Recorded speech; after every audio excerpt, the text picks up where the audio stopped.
Okay, ladies and gentlemen, we're going to begin. Let me just say just a brief word of welcome before I ask Rabbi Lawrence to continue. It is a great pleasure to not just welcome everyone here, but also to say what an honor it is to have Rabbi Professor Steinberg with us.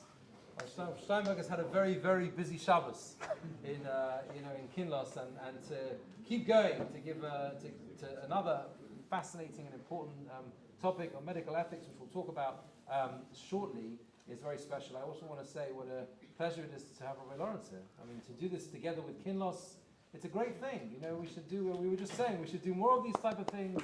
Bring communities together. Bring communities together, and it's a wonderful, wonderful thing, and really an honor to welcome you to our Toras Chaim.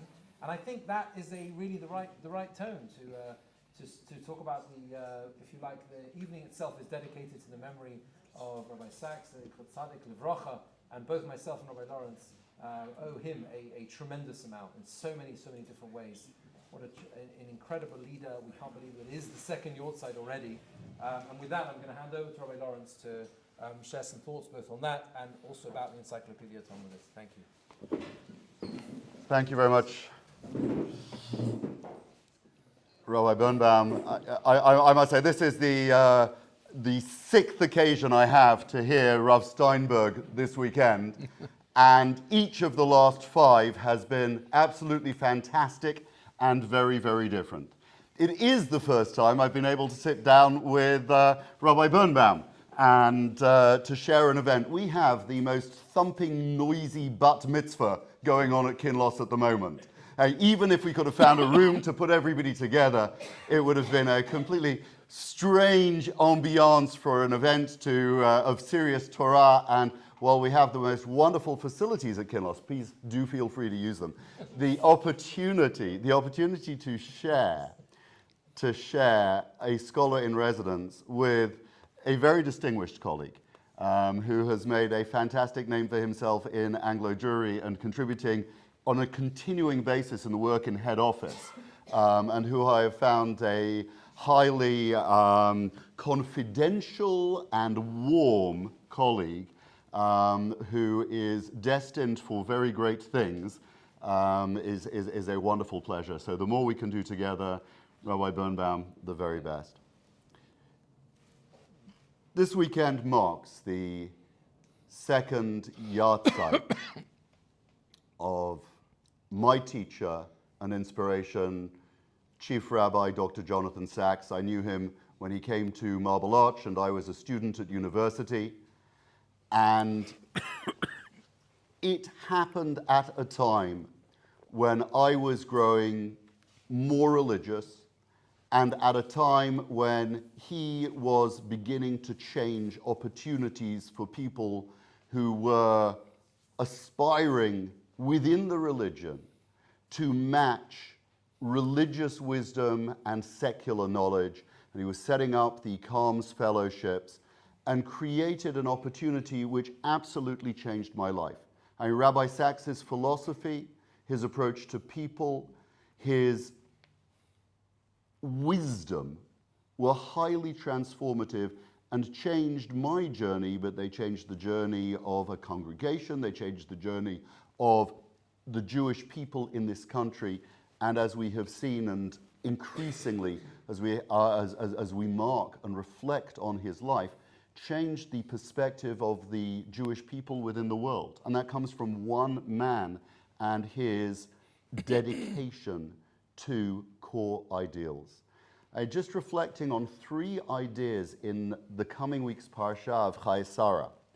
I reflected on different ways and different quotations of Rabbi Sachs. I'd just like to highlight three themes of the parsha and then three quotations of Rabbi Sachs, which I think show the philosophy of the man and why he has been so transformative in so many lives.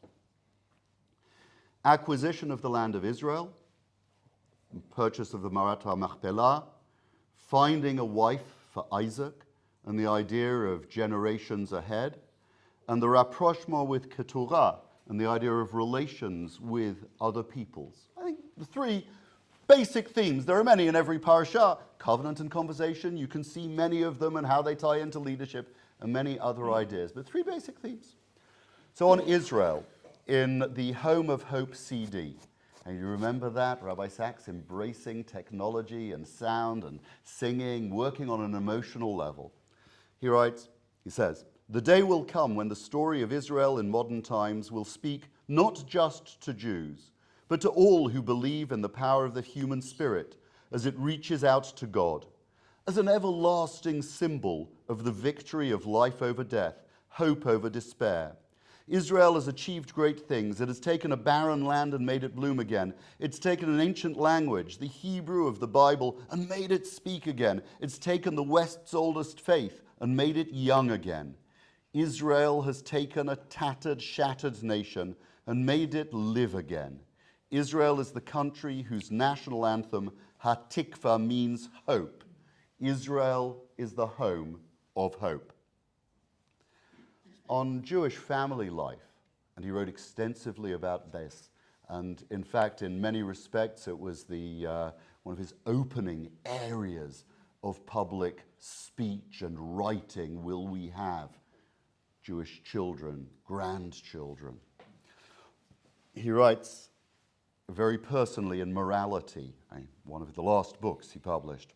"One day, early in my final year, university, I saw across a college courtyard a girl who was everything I was not.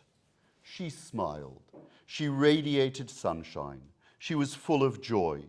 It took me 3 weeks to put aside metaphysics and say, let's get married.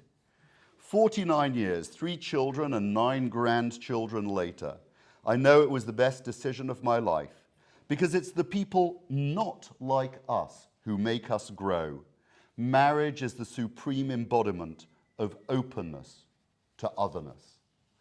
And on the subject of otherness, in one of the most remarkable, one of my favorite books, The Great Partnership, in many ways, a response to the God delusion by Dawkins, he writes, "God is the distant voice we hear and seek to amplify in our systems of meaning.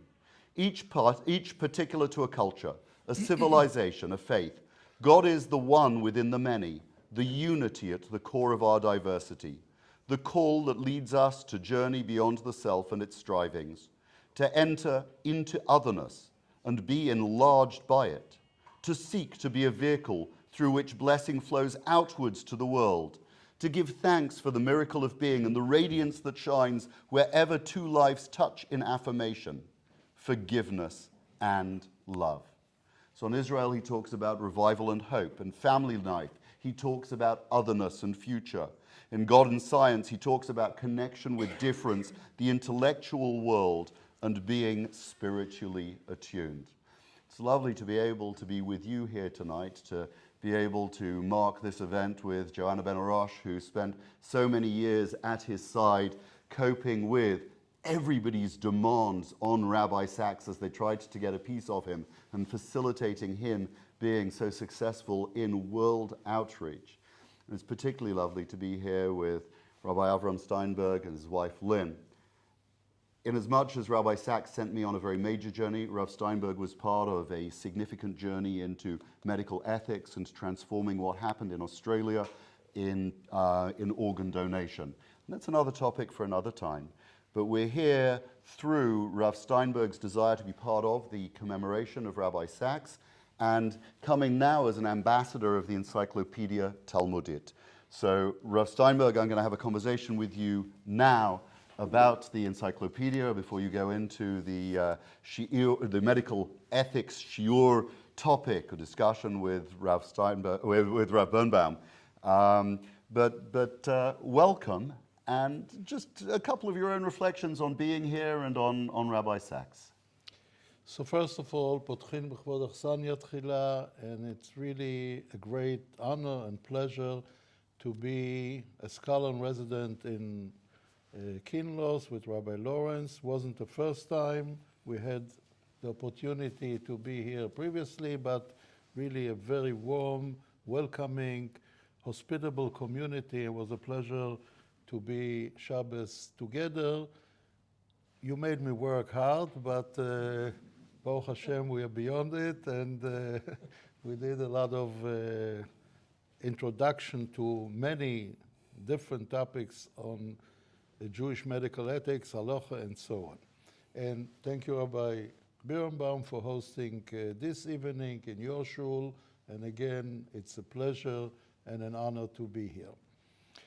The coming Parsha, Chayei Sarah, has the extensive story of Eliezer, Eved Avraham, and repeatedly, as it happened, and as he tells it, again, all the details, and already Chazal said, Yafa sichatan shel avdei avot mitoratam shel banim. The Torah, the halacha, sometimes has a hint or one sentence which entails many, many details of halacha, and here just a shmuz, a talk of a servant takes so much up. But I think the message here is that yafa sichatam shel avdei avot, it's preferable to extend on the talk because it entails morals and ways of life and ways of connecting with others, whereas halacha is very specific, very detailed, very short, and therefore there is a preference sometimes to look at the moral aspects of the human being and of the connections. And I think, at least from my reading of Rabbi Sachs, Zatzal, many, many writings, it is those sichatam shel avdei avot. It is the connectiveness, the profound understanding of morality, the connectiveness with those who are more observant, less observant, non-Jewish. The entire human race really comes out so beautiful and so profoundly enriched in the writings and in the talks throughout the world by Rabbi Sachs. I think he was the epitome of Kiddush Hashem.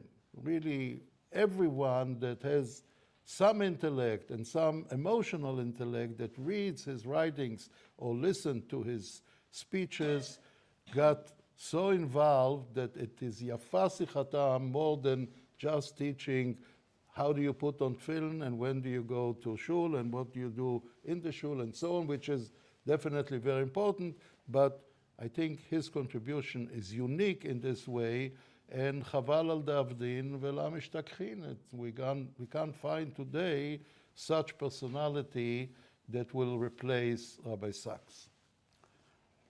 Thank you. Now, such a personality, just for people who may not have checked Rav Steinberg's Wikipedia entry or biography, he's director of medical ethics at the Shaarei Tzedek Medical Center in Yerushalayim. He studied medicine, later specialized in pediatric neurology with hospital experience in Israel and New York.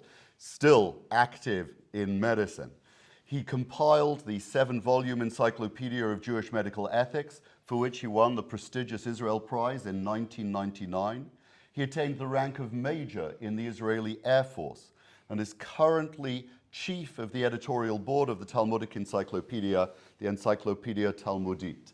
This is volume 49. If you are lucky, there are 48 other canary-colored volumes on your Bet Midrash shelves. It's part of the Bar Ilan Responsa Plus program. I found it a fantastic resource for many shiurim and projects. So this is, the Encyclopedia of Steinberg is a unique repository of knowledge. What does it aim to establish? Okay, let me just briefly tell you the story of the Talmud Encyclopedia, and then I'll try to give you some understanding of its importance. In 1942, during World War II, the rumors and the stories of the terrible things and the atrocities that occur in Europe came to Israel. Israel couldn't do anything about what's going on in Europe, but the rabbis, some of the rabbis in Israel felt that chas v'sholom, not only the Jews may disappear, but the Torah may disappear, because the center of Torah was in those years in Europe. And if there will be no Jews, there will be no Torah anymore. So they said, we can't save Jews. We don't have the ability and the means to save Jews, but let's try to save the Torah. And they came up with this idea of composing an halachic encyclopedia, all the issues and subjects that are mentioned in the Talmud, in a very concise manner that will be all-inclusive of all the books that maybe will be burned, will be disappeared, but their content will be preserved forever. And Rav Meir Bar Ilan, who was the youngest son of the Netziv, he was the man of the idea, and Rav Zevin, who was not only a genius in Talmud, but he had a unique capability of writing in a very clear, concise, and accurate way. So for instance, if there's a tshuva of the Noida B'Yehuda of 5-6 pages, he would write 2 sentences which will include everything written there, nothing being missed, and understood what the Noida B'Yehuda had to say about this particular topic. And so with many, many other books. So they composed together 2,500 names of entries, which is a genius act to do. And to this day, we are using this list with very little variations. Here and there, we think that they missed a name of an entry that should be included, or here and there, what they thought is an entry, we think is a chapter in a wider entry.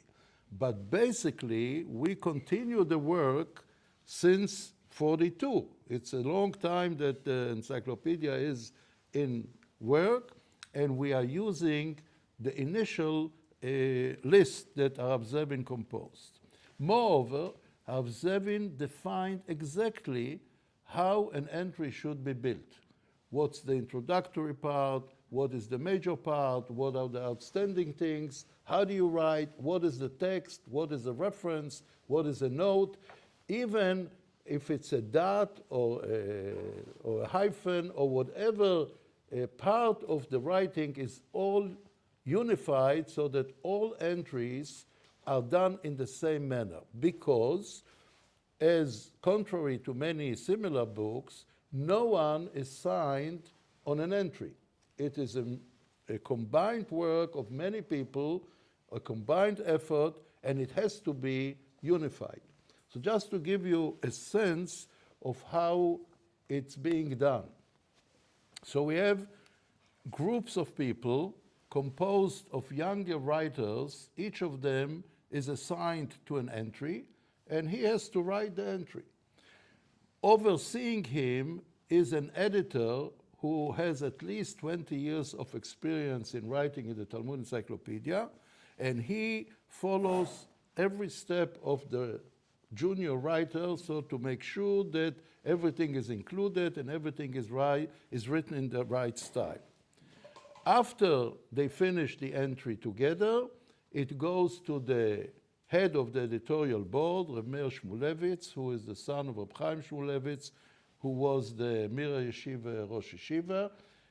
He is a tremendous Talmid Chochem, and his memory is outstanding. Some of the entries contain 1,500 references, sometimes 2,000 references, and he can write to the editor, in note number 1,500, you quote the Rashba, but in note number 900, you quoted him, and in a different way. What's the difference between the two?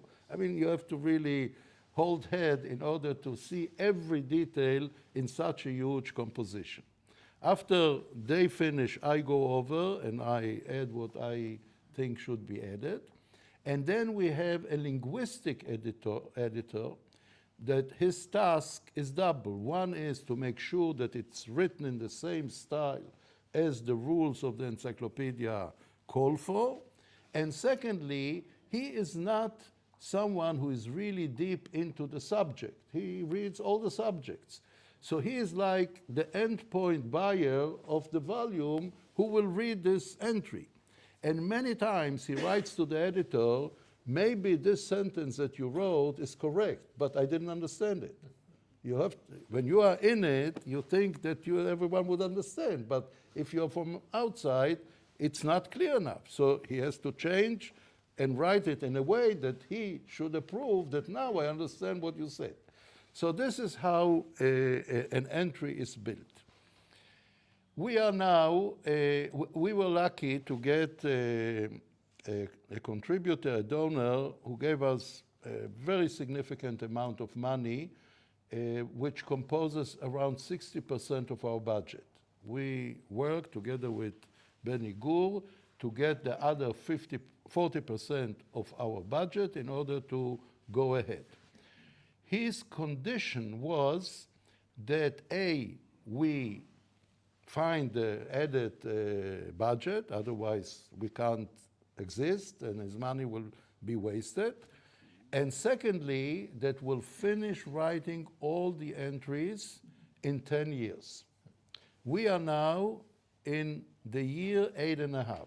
We are left with a year and a half to be correct with what he asked us to do. So just looking at this volume, we've got melach, salt, followed by milchama, war.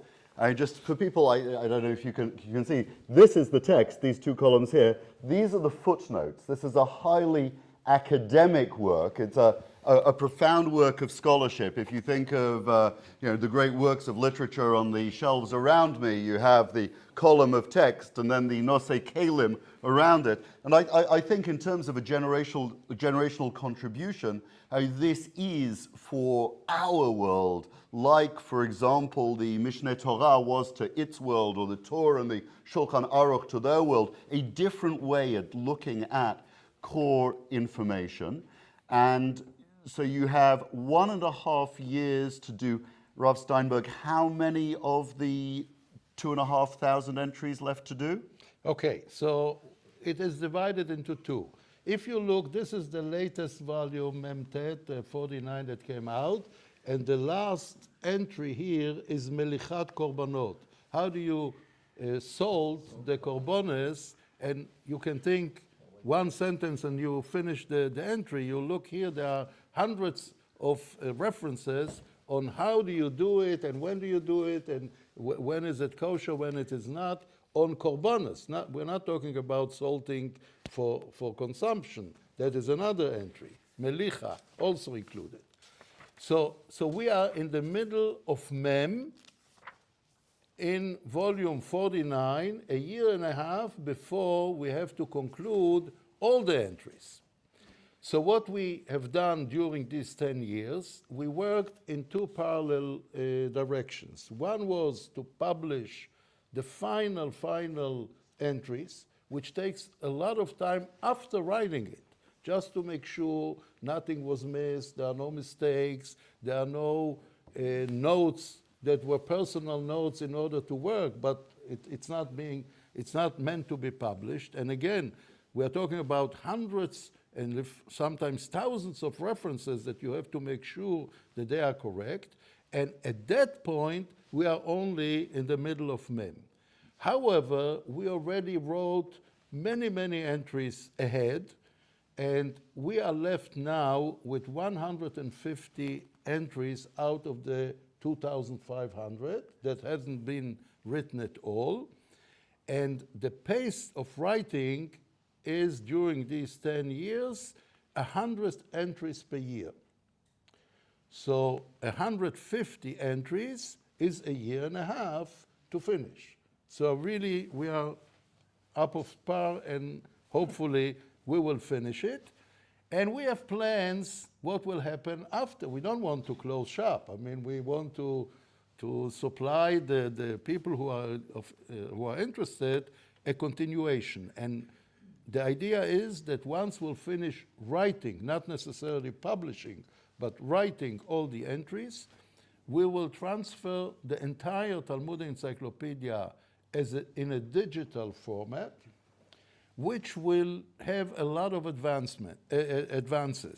It will be easy to keep, because if we'll continue publishing, and if we are in Mem Tet, on the letter Mem, we will probably finish with 85 volumes. I don't think even this library can hold 85 volumes. It can make space. Yeah, Well, 63 pages on Melichat Korbanot. right. So that I think will not be as efficient. Secondly, to search for something that you are interested in 85 volumes with so many pages will be an impossible task. Yeah. So either you just read the whole thing, the whole entry that you are interested, and you find what you looked for, but to look for something specific will be impossible. Right. So if you have it digitalized, the search is easy. In a digitalized form, we can do a hypertext so that you can point to the Gemara that is referenced, and the Gemara will open, and you'll see if we are right. You may think that we wrote something wrong, and you can look it for yourself. And most importantly, we will be able to update the entries, and we plan to start from the beginning, to go over each and every entry, because after 80 years or 85 years, there's a lot of changes, there's a lot of additional material, there's something that can be done. In a printed version, you can't do it. You can't print a new edition each time and ask people to buy again 85 volumes, because every volume was this way. Now let me just conclude on that with a proposal that we are thinking to do in the combination of what we are sitting here in this evening, the Talmud Encyclopedia and memorizing Rav Sachs. We would like to dedicate a special volume to the memory of Rabbi Sachs. There are two ways that we are doing such projects. One is the next volume, Nun, is dedicated to Rav Hershel Schachter. To whoever knows, he is really the major posek of the modern Orthodox Jewry in America. He is the posek of the OU, of the RCA. He's the Rosh Koilin in Yeshiva University. He's really an outstanding personality. And volume 50, which is a nice number, will be dedicated in his honor. He, Baruch Hashem, is alive, so it's in his honor. And all his Talmidim are contributing so that we can gather the funding that are needed in order to dedicate this volume. On the 18th of January, when this volume will come out, we already have booked an event at the President's residency. President Herzog is a very good friend of the Talmud Encyclopedia, and we'll have a big event in his residence to show what was done in honor of Schachter. We think to do something different for the memory of Rabbi Sachs, and that is compose a special volume, and perhaps it will contain 2 volumes, on a topic that will be a full topic. It's not alphabetically done, because alphabetically the topics are divided. It goes according to alphabet. I'll give you an example. Yom Tov starts with Yud, is written in volume, I don't remember, 15, let's say. Melechet Yom Tov is written in volume 43. So you can't really, unless you know how it's built, you don't get the full picture. So we want to collect all the relevant entries into a volume, add a combination of abridging the entries, because as you see, even Melechet Korbanot are several dozen of pages, and that's very difficult for someone who is not involved. So we'll do a special effort to make it a more concise format, and hopefully that will be something that everyone can use easily and doesn't need to have all the 50 volumes in order to find what he wants.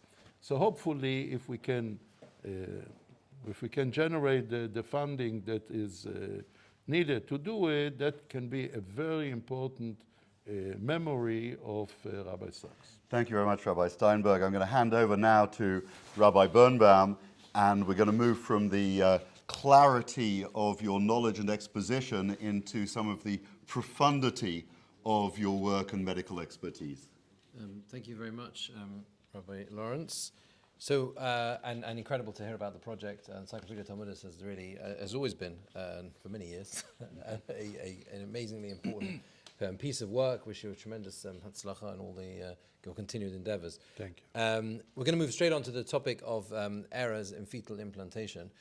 This is a topic which I think many of us have noticed in the news. It's not, I was reading about it, and it's not something new, and it has happened before. Although there's a lot of publicity on the recent case in Israel, unfortunately this is something which has happened before. But it throws up a whole host of halachic questions and issues that we know are central to your work. And maybe you could just set the scene for us and explain what those issues are. Right. So let me tell you the facts. You know, there's a saying, good ethics starts with good facts. You can't discuss ethics if the facts are wrong, then it's useless. So the facts that we know, and we don't know everything because I wasn't involved personally in this case, but I know some of the facts that are as follows. In a fertility unit in a center in Rishon LeZion, there were several women who had stored fertilized eggs in order to be treated and have a baby because they couldn't conceive in the natural way. So there were scattered fertilized eggs from different women. At the same time, there were about 40 different women that had a number of fertilized eggs belonging to each of the 40 women. They implanted a fertilized egg to a woman, and she became pregnant. It took.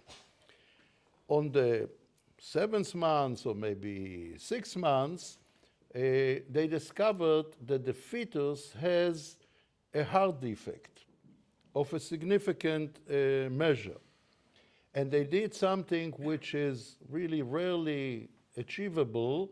They did a catheterization of the fetus during pregnancy.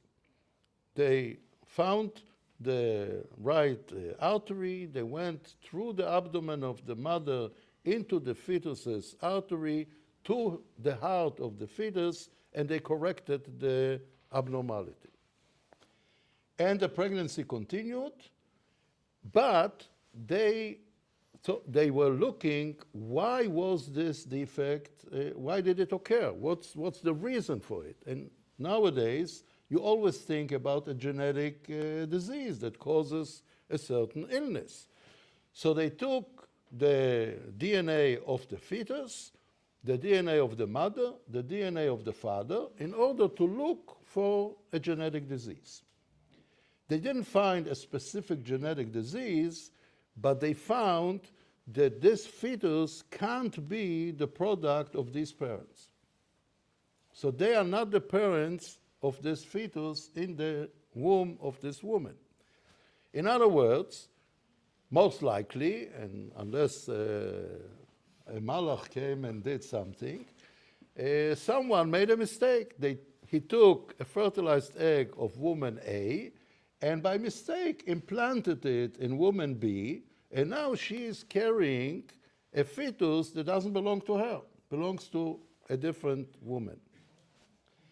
They thought that they know who the other couple is that the fertilized egg was taken from, because by calculation at the same time these two women came to be implanted, so they thought that it happened during that time that someone made a mistake.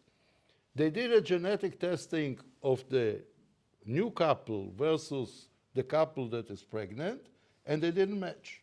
So it wasn't this couple that the fertilized egg came from. Now they have 40 options that it could come from. And in order to look for it, they don't have any reason to suspect that it's A or B or C. So they have to do a genetic testing comparing all 40 cases to this particular woman. They decided at the moment not to do it. And the woman delivered, and the baby is already alive. The baby was born well. I don't know what the cardiac condition is at the moment, but the baby is viable and growing, and the parents want it. Knowing that it's not their genetic baby, they want this baby. The woman went through all the pregnancy and the delivery, and there is a bonding between her and this baby, and they want it. The other 40 couples say, we want to know if we are the parents of this child, and if it turns out that we are the parents, we want the baby, because it's our genetic baby. So the question is, who is the mother, who is the father, who does this baby belong, where should this baby grow? Many, many ethical questions related to it. So let me just briefly give you the halachic status and the Israeli legal status, which are not identical. Actually, what we are talking about here is a case of surrogacy. It is regularly, if a woman has eggs, but she doesn't have a womb, she can get her eggs fertilized with her husband's sperm in the lab, but she doesn't have a womb, so this fertilized egg will go to a different woman. This woman will carry the pregnancy, and when the baby is delivered, they'll give it to the genetic parents. So that's a form of surrogacy.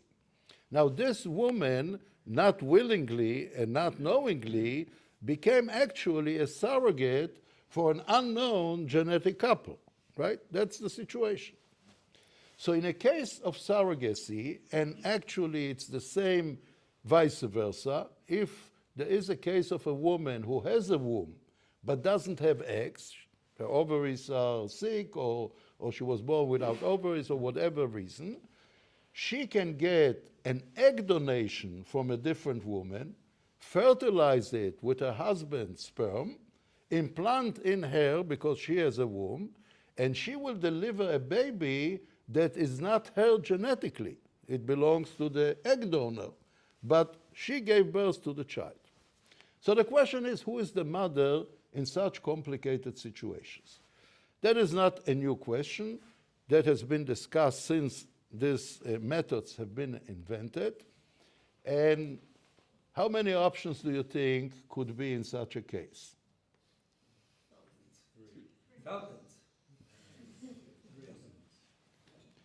Well, there could be 4 options. One is that the genetic mother is the mother who carries the baby. It's like an incubator, but genetically, the one who gave the genetic material is the mother. On the other hand, it could be the gestational mother who cares for the chip that is a genetic egg. The one that really is a mother that has all this bonding and relations to the growing fetus is the woman who is pregnant and delivers. A third option is that neither is the mother, because in order to be a mother, you have to be the same woman that is both the genetic and the gestational woman. If you cut into half motherhood, so you can't be half a mother, you can't be half pregnant, that doesn't exist. So neither is the mother. And the fourth option is, who says we have only one mother? So there will be 2 mothers. So how do you solve such a problem? So when it initially started, there were all these opinions amongst Rabbonim, and everyone tried to find a source that would support their position. I'll give you just one example, or maybe 2, just for understanding how difficult it is to relate to it. There is a Yonasan Ben Uziel translation relating to the following situation. Leah and Rachel were pregnant at the same time. Rachel for the first time, and Leah for the seventh time. Initially, Rachel was pregnant with a female, and Leah was pregnant with a male. And Leah knew, the mothers knew that there would be altogether 12 tribes. We are now on number 11, and if Rachel will give birth to a female, she'll have a chance to have only one tribe, the next one, the last one. Whereas Rachel has already 6 children, 6 tribes, and Leah has 6 Leah has 6 tribes, so why does she need another one? So she prayed that the fetuses would exchange places, so that the female in Rachel will move to Leah, and the male in Leah will move to Rachel. And what was the end result? That Rachel delivered Yosef, right, a male, and Leah delivered Dinah, a female. How is Yosef called? He is the son of Rachel. But it's only by pregnancy, because the egg, the initial egg, was of Dinah, where Rachel was pregnant, right? She started with her egg producing a female. So if you go by egg, she is not the mother anyway, so why do all this exchange? So that is a proof that you go according to pregnancy and delivery, and you disregard the genetic material. That is not a halachic proof. The story in the Gemara and in Targum Onkelos is different. The story is that Leah prayed that the fetuses within each of them will change gender, not that they will exchange places. So if Leah started with a male and she prayed that it should become a female, so everything happened in her womb. The egg was hers, the pregnancy was hers, the delivery was hers, and Dinah is her daughter, and the same with Rachel. So it's not a proof to what we are talking about. But anyway, Agadata is not something that we can rely on halachically, and many poskim disregarded it. There's another halacha, it's a Gemara in Soita, that talks about Tzeira shesibcha biskena. There is a din of orla. Orla means that for the first 3 years of a fruit-bearing tree, you're not allowed to eat the fruit. The first 3 years, it's orla. Now you have a tree, an old tree that is beyond the 3 years, and you take a branch from a young tree that is less than 3 years, and you grafted the young branch, you graft into the old tree. And the young branch gives fruit. Is this fruit belonging to the old tree and therefore it's not orla?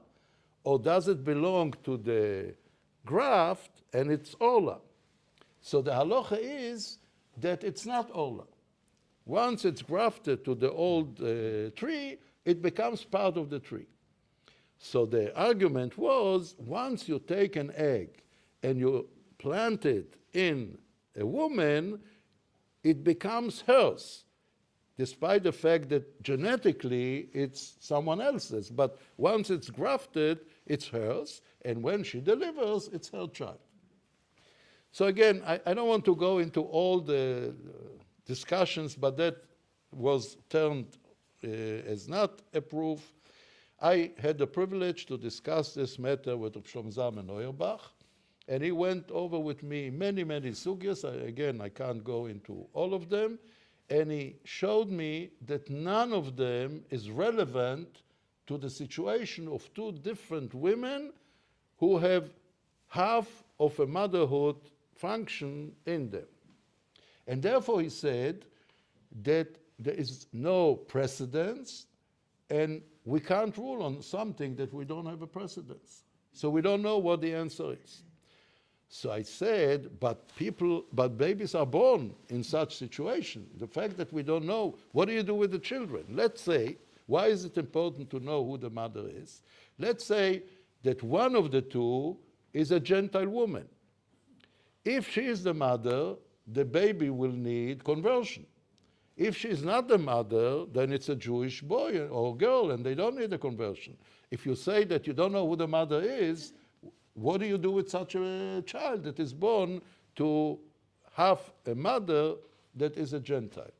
Another question is, who can he or she marry? Can he marry half a sister or half a brother from the woman, assuming she's not the mother? But if we don't know if she's not the mother, then if he will marry her, it will be half a sibling, which the child of theirs will be a mamzer. How can you let it do? So he said that is not surprising that we can't find a solution. In the Gemara, there are many instances of debates where the Gemara finishes with teiku. The Gemara herself didn't know how to pasken.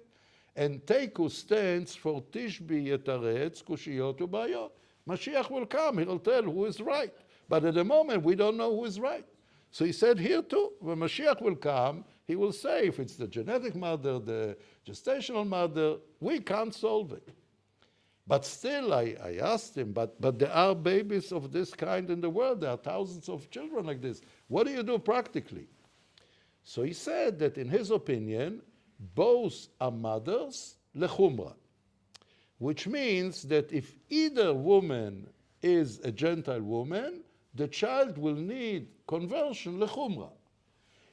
He can't marry either sibling from either woman because maybe this is his mother, maybe this is his mother.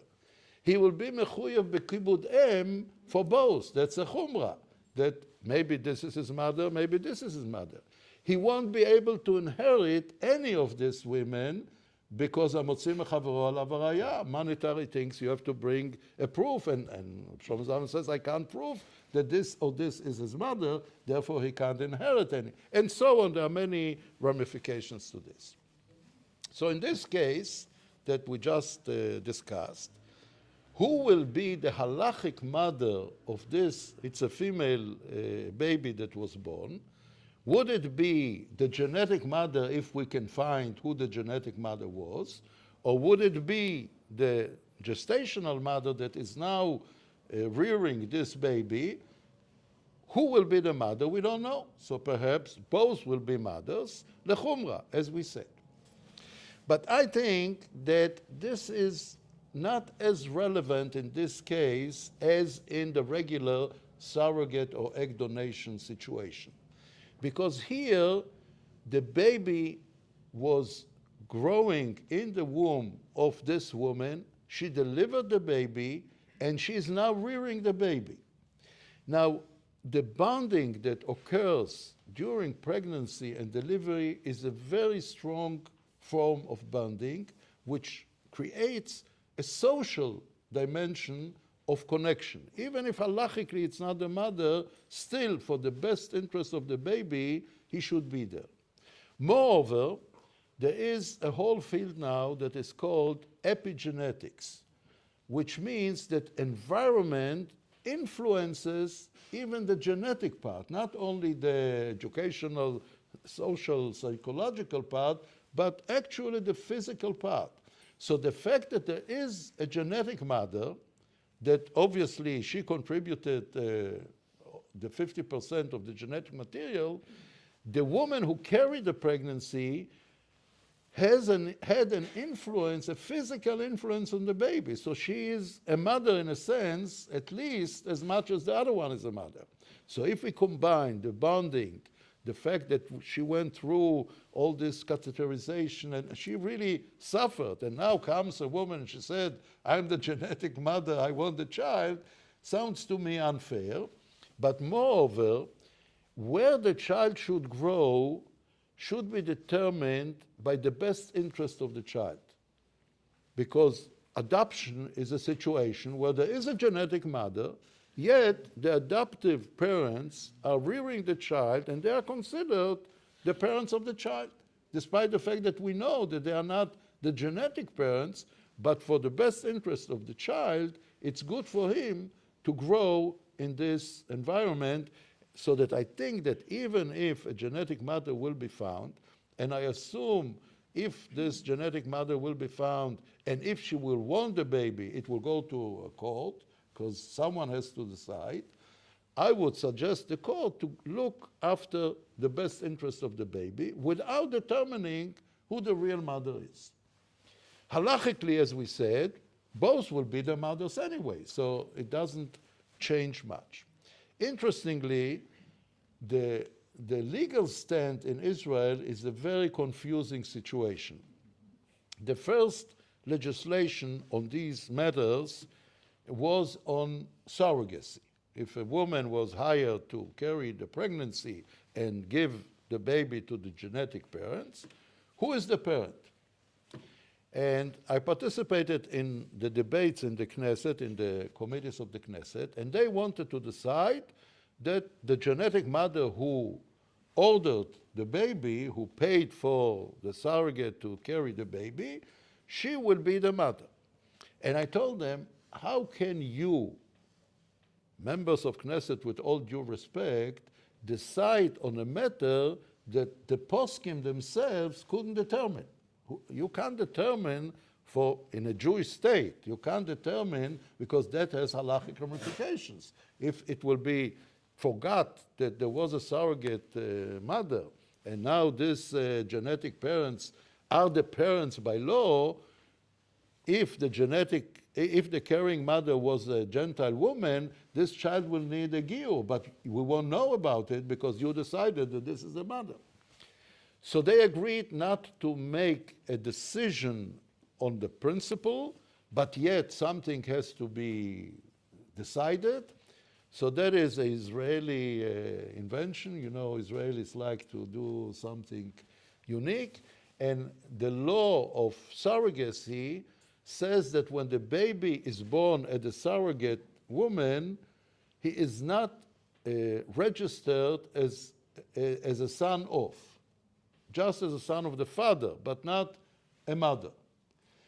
Within a week, they have to turn to the courts, and the court will issue an order of parenthood and will make the genetic parents who receive the baby as a court order that they are the parent. A court order is not a natural situation, and therefore everyone will know that this baby needs to be evaluated from a halachic point of view, what his status is.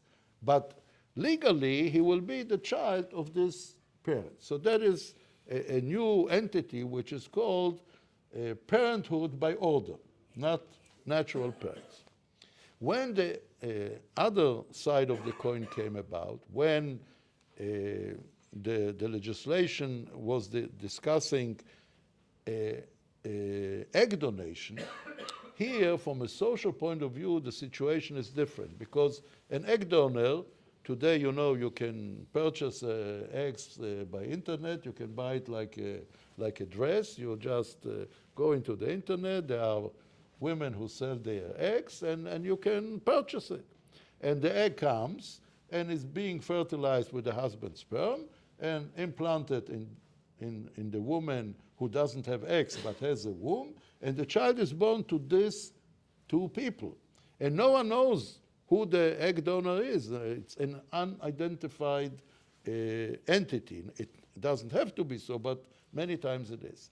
So the Knesset decided in this case, we can't delay the pronouncement that this couple are the parents of this child, both the father and the mother, because no one knows that there is something else involved here.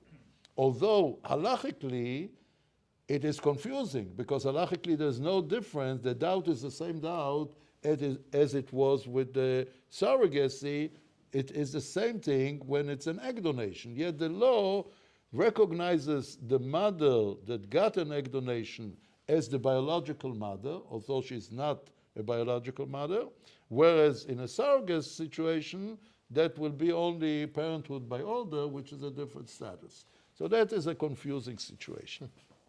But we talk now about the mother, who the mother is in this complicated case that we are facing now. But who is the father? So in this case, obviously, the father is not the husband of the pregnant woman, because that was a fertilized egg that both the sperm and the egg came from a different couple. And fatherhood is easier defined than motherhood. Always fathers are easier than mothers. So it is defined by a sperm donation. Whoever gave the sperm is the father. So a male can give his sperm, go for 9 months to a trek in Nepal, come back, the baby is delivered, and Moshe Grois, he's the father. He doesn't have to do anything else. He just gave the sperm and he becomes the father. So in this case, since the sperm was given not by the husband of the pregnant woman, so he is not the father. So how do you register this baby? The mother is doubtful, the father for sure is not the father. What do you do? So halachically, he's really not the father. But legally, I don't know what the law is in the UK, but in Israel, there are banks of sperm that people donate sperm anonymously. They don't want to have to do anything with the children that will be born by their sperm donation. They get out of the picture, they get money, and many students make it as their partial income, and they donate whatever amount of sperm, and they're out of the picture. And now this sperm was donated to a couple because the husband couldn't impregnate his wife because he doesn't have sperm.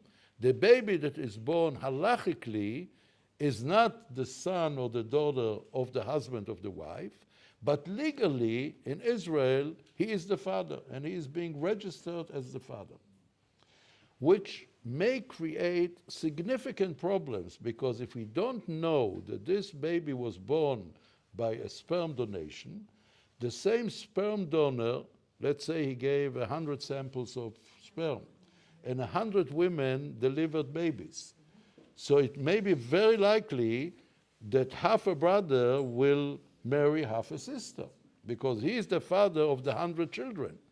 And if they meet, and we know that each of them is claimed to have a different father, because that's how it's registered. So that's a very complicated situation.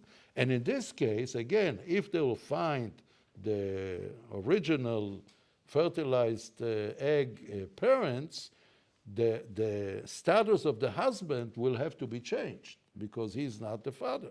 So there are many more aspects, but I think this is enough to show how the case is complicated, and I think I'll stop here. Thank you so much, Rav Steinberg. It's an incredible topic in terms of the issues that it brings up. For me, one of the roles that I have in the Beis Din is Biru Yadus, is checking yichus for all couples who get married on the auspices of the London Beis Din, the Chief Rabbi's office. And I'm wondering what we'll do when we get that birth certificate that says parenthood by order, because of course that's the real question. You know, what do you do in terms of establishing the yichus? Now we're very privileged. We have a very diverse audience here, including a number of both doctors, medical health professionals, and lots of others as well. We have some time for a few questions. So maybe we will start and see where we go. Joanne, do you want to? Just clarify for me. I understood years ago when surrogacy began that you should go for a non-Jewish surrogate, because that way you don't have any issues about because you didn't know who the mother was. There were no issues about siblings. Yeah. Now, from what you're saying, it sounds like it would be better to have a Jewish mother, because then the child doesn't need to go through conversion. Let me just repeat the question just briefly so we right. have it. So obviously the question is in terms of whether understanding always was that it should be specifically someone who's not Jewish in terms of the donor, so that you don't have issues surrounding Jewish status and conversion. And is that effectively still the case, really? Yeah. Well, there's a difference between the egg or surrogate donor and a sperm donor. With a sperm donor, you are right. The sperm donor, if at all, if it's a foreign donor, not the husband of the wife. Husband of the wife is, nowadays, everyone already agrees that that's okay to do. At the beginning, there were hesitations. It's emitting semen for not, wasn't considered to be legitimate halachically, but now all poskim agree that husband-wife situation where the husband has sperm but he can't naturally impregnate his wife, you can take out the sperm and insert it into the woman and have the child, and everything is kosher.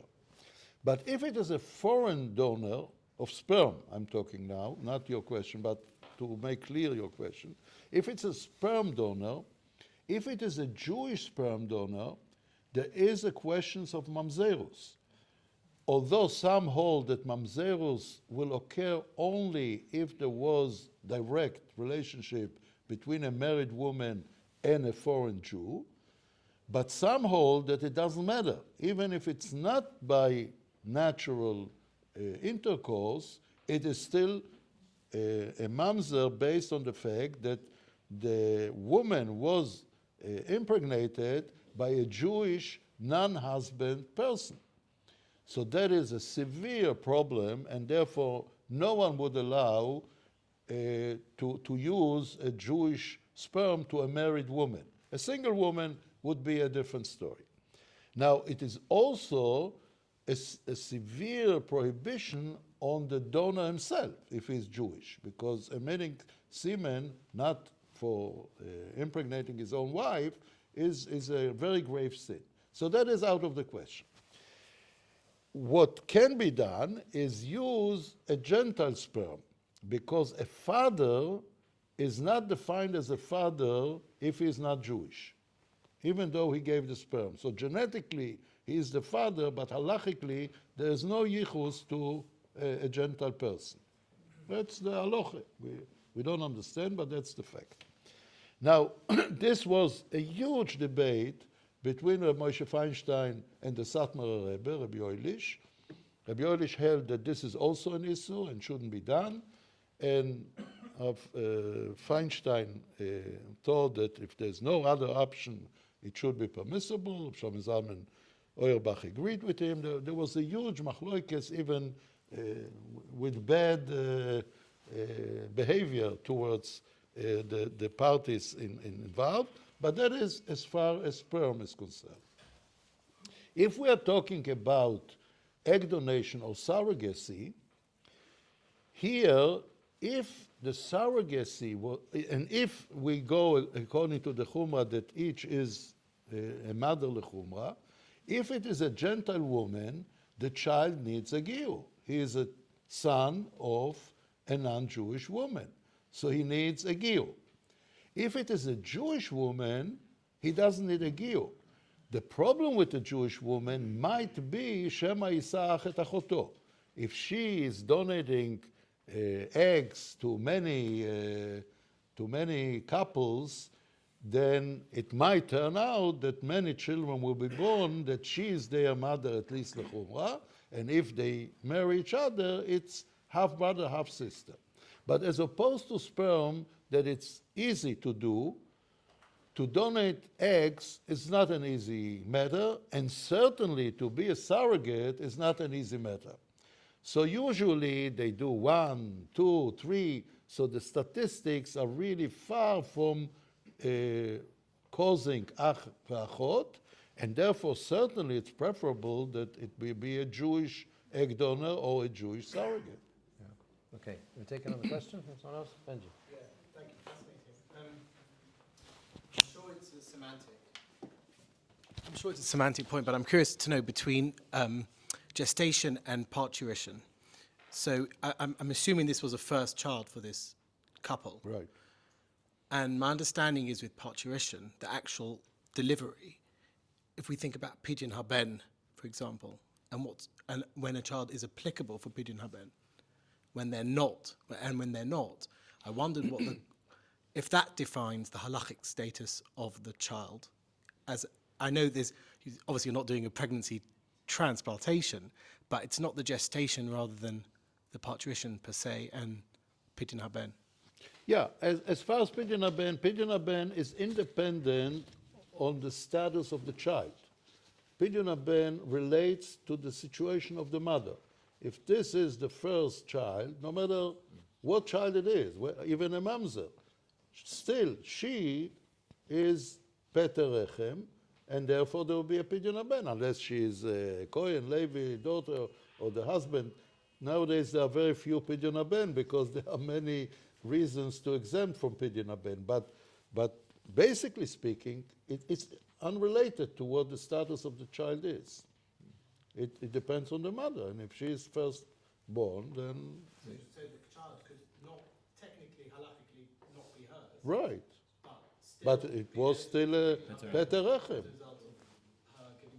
It was Peter Rechem. In the case of surrogacy, you could have a surrogate mother. Right. Here, it becomes more complicated. Let's say the surrogate is the first time that she delivers, which is rare. Usually, women who accept to be surrogates are women who already gave birth and they want to do either a little money or do a chesed, but it's rare that that will be their first delivery for someone else. But if it happens, then for her it's a Peter Rechem. There's a special nusach, pidyon haben, where the father's not Jewish, and it's on behalf of the child. So Right. I once was involved with that. I was me as the Rav and the Kohen, and I was talking on behalf of the baby. The baby still has a pidyon haben, even though the father's not Jewish. Because the father obviously can't do it. Okay, who else? We'll go Tani at the back, and then we'll go. Having read about this a little bit, I understand that one of the halachic basis for determining the parent of a child was when a woman is Megaya while she's pregnant. Right. And the result was if she's Megaya, when she's pregnant, the baby is Jewish. Some people say she's got to reveal the Chumrah, but not necessarily so. But the interesting thing about it is the fact that the baby is born to a Jewish mother, because at the time the baby is born, making the baby Jewish, or whether the baby was Megaya whilst it was still in the mother's stomach. Is really the same. Right. So the actual source that you probably refer to is a little more complicated. There is a sugya in Yevomes where a Gentile woman became pregnant with twins. And during pregnancy, she converted. And the twins were born. And the question is it considered that they are already Jewish because she converted while they were still in her stomach? And that goes into the machloikes whether ubar yerachim or not, which is a whole discussion. We don't have time to go into it. It's very complicated. And it seems like the fact that she converted is beneficial to the twins that were born to be considered brothers, despite the fact that if she would have been still a Gentile, they are not considered brothers, because the father is irrelevant, so to make it a brotherhood. But Rav Shlomo Zalman said on this a very important observation. He said, this is a case. Why do they bring it in? Why do they invoke it? Because the egg was a Gentile egg for the twins. The delivery or the continuation of the pregnancy was of a Jewish woman. And if you call them Jewish, and therefore you say that they are brothers, it means that the egg is irrelevant, because by the egg they are still going. The fact that she converted shouldn't be of significance, right? That's the idea. Said Rav Shlomo Zalman that this is a technicality. It's the same woman, it's the same egg, it's the same pregnancy, it's the same delivery. It's one woman that does all the maternal functions. Halachically, she changed her status.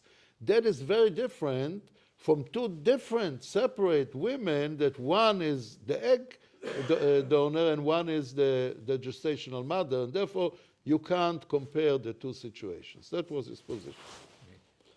Rabbi Lau, the ruling whether it's permanent or just temporary. He said, Rabbi David Lau, that the baby should belong to the mother who bore it right through the 9 months.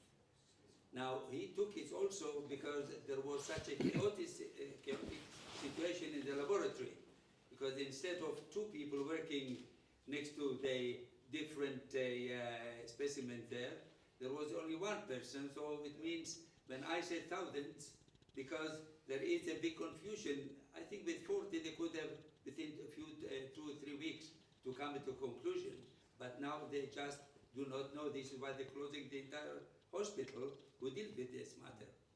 Because I follow this. I'm in Israel. Yes, Well, you're saying a few different things, but as far as Rabbi Lau is concerned, Rabbi Lau ruled that the delivering mother, the gestational mother, is the halachic mother. He called her, for some reason, the biologic mother, which I don't understand. She's not the biologic mother.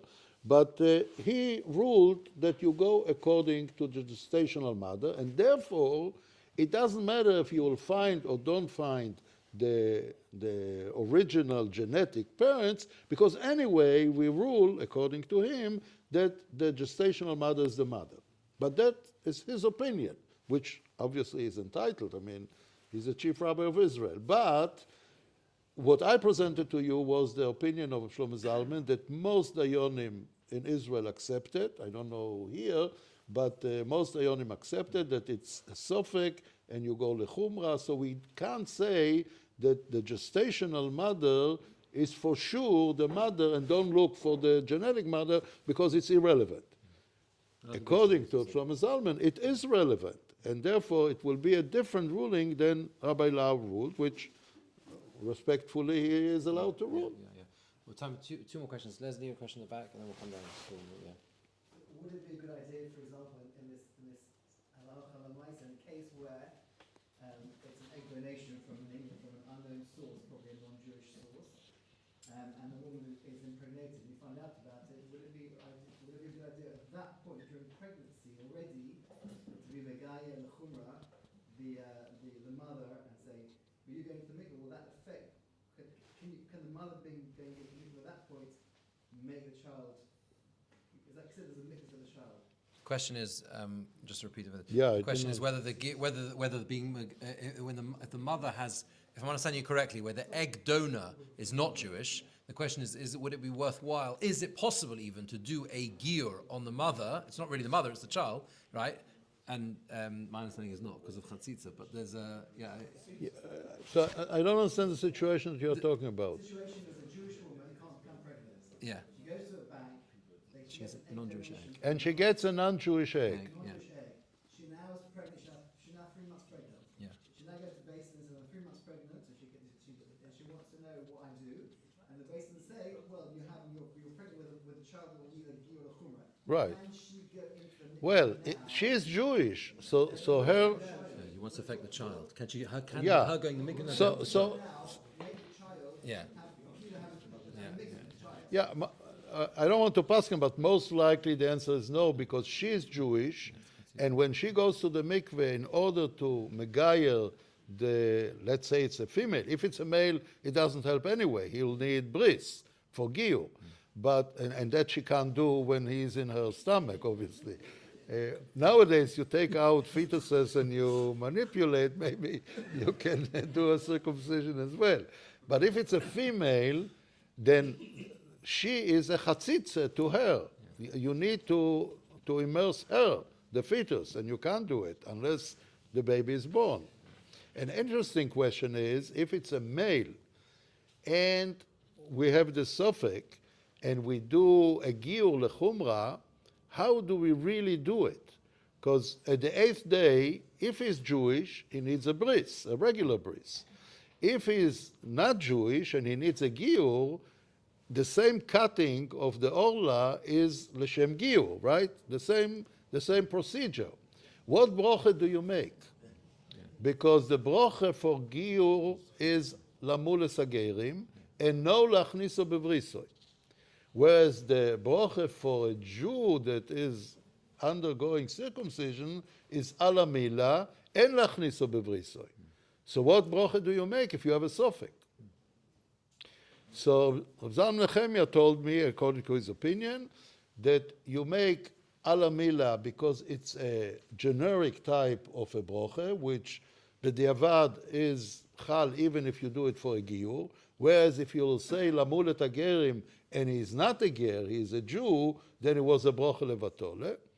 And not to say lachniso bevritoi, because if it's a goy, it's a broche levatole.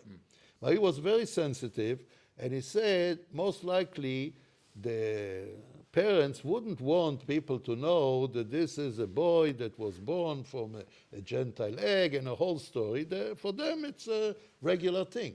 And if the audience will not hear lachniso, they'll suspect that something is going on. So he said, let them say lachniso bevrisoi.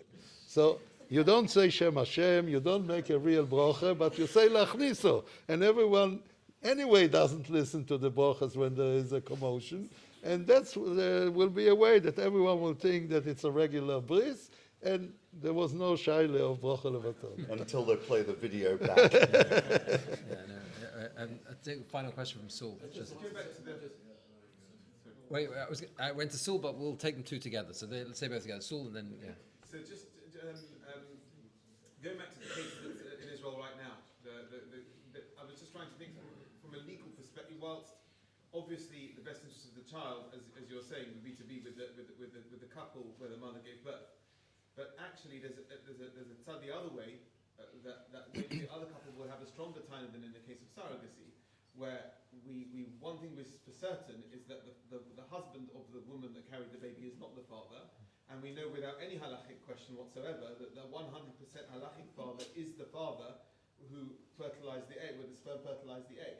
So one could argue, the father would say, I'm the father, the mother's of suffix, but that's, we're 1.5 on the scorecard, Yeah. And we should have the stronger right. Yeah, you can calculate, but I still think that the best for the baby is to grow where the baby was invested and the mother invested, and until it will be solved, it has to grow somewhere, right? So certainly it will grow with this couple. And when she'll be, you know how court deliberations take time, maybe 5 years, 6 years, and then to switch parents, I don't see it happening. I don't think it makes sense. Last one, yeah. I just wanted to ask you, this morning when you spoke, you spoke about the different applications of DNA testing. Very interesting. And I was just wondering why DNA testing would not apply in the... No, it did. That's why the whole issue came up. They did a DNA testing, and it proved that this baby, it was at the fetal stage, this fetus can't be the product of these people. So they have to look now, The DNA test on the other... but they don't know who it is. There are 40 potential couples. They have to test all 40 in order to find. The question is whether they should go into it, and if anyway we would assume that the baby will stay with these parents, why bother? That's my opinion, and that's what Rav Lau said. Don't test even, because it doesn't matter. But the couples themselves feel that they want to know if that is their baby or not. We had once in Shaare Tzedek a mistake, but it was found within the day that it was done. But unfortunately, the fertilized egg that was taken from the couple to the wrong woman, this was their last fertilized egg that this woman would be able to have. And she lost it, but because of the mistake. That is a tragedy. But if the other couples, the 40 couples, have 15 fertilized eggs waiting for them, so one they lost, they'll have another one. They can have a child. It's not critical usually, but unless it's such a situation. I know here, with Jewish couples, they're very particular, they have a witness. What's the situation in Eretz Yisrael? Is there any mandatory witness situation? Well, in Israel, in most, I don't know, in Rishon LeZion might be that this was the problem, but most fertility clinics have mashgichot. They have special people that are not part of the team, and they sit and watch every step in order to make sure that there won't be a mistake. Thank you very much. Just to say a huge thank you again, Shikach, to Rav Steinberg. It's really been a most fascinating evening. It raises so many questions, as all of these debates. I'm sure you've had the same message throughout the Shabbos. But once again, it's a real privilege to host you here and to hear the clarity with which these issues are being addressed, and you're addressing these issues. And our bracha to you is you should continue, Be'ezus Hashem, many, many years to come with all your incredibly important work. Thank you so much.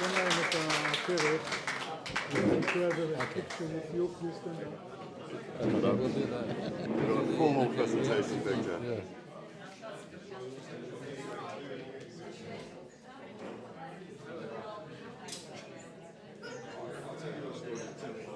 Looks like a movie star. Yes, okay. You're a celebrity. Thank you all for coming. Have a good evening. Thank you so Thank much. you. Thank you so much. It was fantastic. Really. Thank you. Thank you. Thank you so much. No, it's really a pleasure to do collaboration. I think we should do more. Thank you. Pleasure. Thank you so much. Thank you for coming. One question. I know it's not going to be a short one. Thanks.